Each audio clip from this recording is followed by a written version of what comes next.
and this is Lit Happens, your celebration of the literary arts here in Saskatchewan. Today, I'm very pleased to welcome our guest, Kristin Pierce. Now, Kristin is an award-winning children's author and founder of Inner Compass Books. The books encourage children to find their passion, dream big, and believe in themselves. Her new book is Maeva O'Meara, Creationeer. Kristin, welcome back to the show. Thank you for having me. So you talked to us a little while back about your first book, and you brought another one that you had been excited about the last time we talked. Yeah. So tell me a little bit about Maeva O'Meara, Creationeer. Yeah, for sure. So Maeva came out in November, and so she is, the story's about this little girl she's just full of creativity, and she has this almost insatiable desire to create. And so it gets a little bit out of control and she lands herself in a bit of trouble. And so the story follows her journey of like self-discovery and self-reflection to try to figure out how she's going to navigate through that. And so the book is it's got lots of empowering messages. There's lots of creativity in it. And the whole purpose for me was to help to kind of drive some of those messages home to kids about how important creativity is and how it's almost like one of our superpowers. Because I know as a kid, I don't know if I really understood that. I think it didn't value creativity as much as I'm understanding now as an adult. And so it's a really fun book. And we also have 19 historic art references within the illustrations. So that's been pretty fun. There's a guide at the back of the book as well that showcases them. So the kids have been having fun with that aspect because it's almost like a look and find. Mm-hmm. And then they can learn more about each of those artists and the works in the back of the book if they would like to. What a fantastic Easter egg, I think they call that these days, when you have something hidden in your creations. Yeah, it becomes just a fun layer. Yeah. So can you read to us a little bit from the new book? Absolutely. Okay, I was going to start with the beginning here.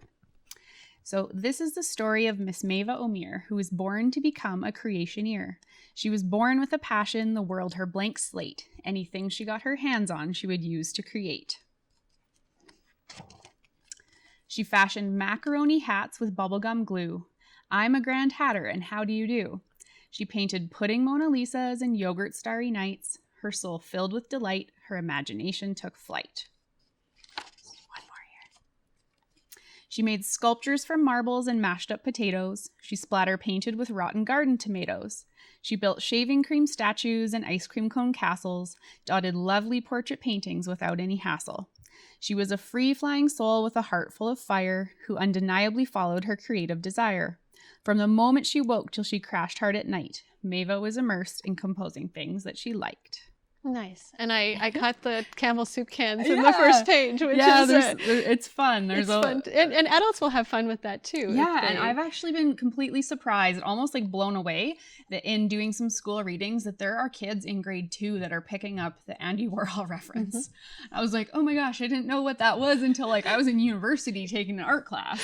So I've been very impressed with what the schools are teaching the kids from the art history perspective. Well, and families too, not just the schools. Some families they pay attention to the pop culture and the art pop culture. There's been some really cool art displays in some of the schools that are directly corresponding with some of the references when I've gone in. So it's just been neat to witness some of that too. Really wonderful. Yeah. And it is creativity and finding gifts and talents is such a huge part in building self-confidence for kids.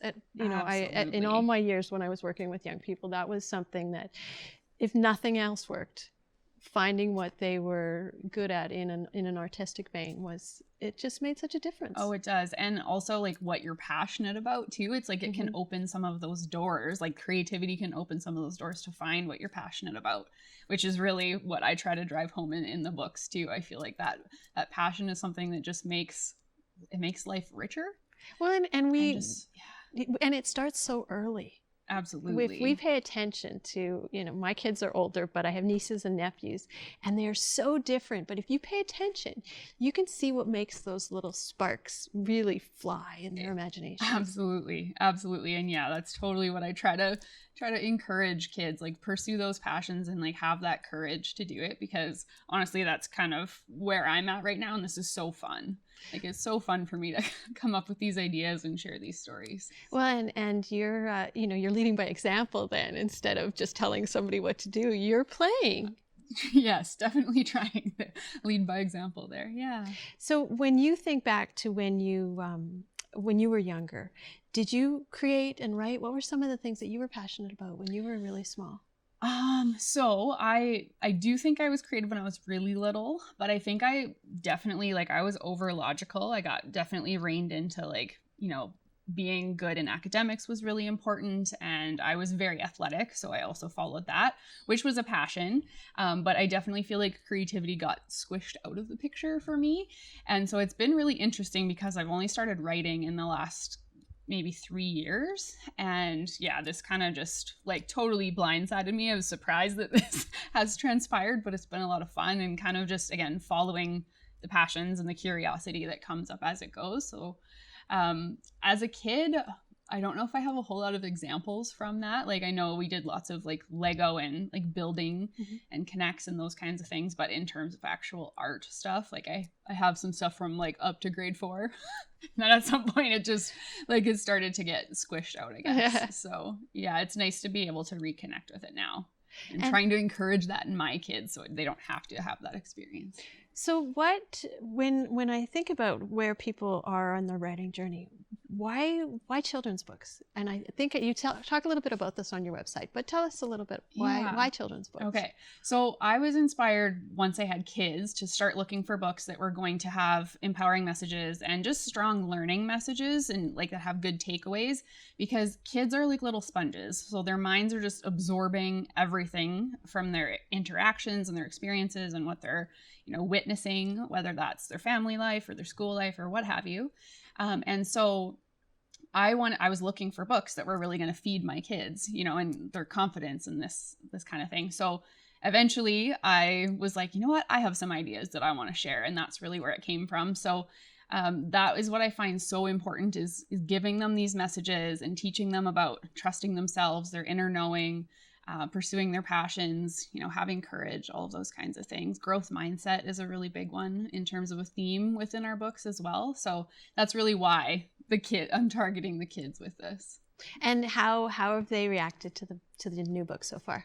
So far, their reaction has been good. The kids really love trying to find the art references. And actually, I just did a reading in my daughter's classroom a couple days ago, and it was just awesome because they're like, oh, we do creative things all the time, and like I like to color and I like to paint and I like to do crafts, and it's like you guys are all creationeers, and they were just glowing. They were so excited. So it was really fun. So the response has been good, and then actually also with the book award, that has been kind of like mind-blowing, but in a really exciting way.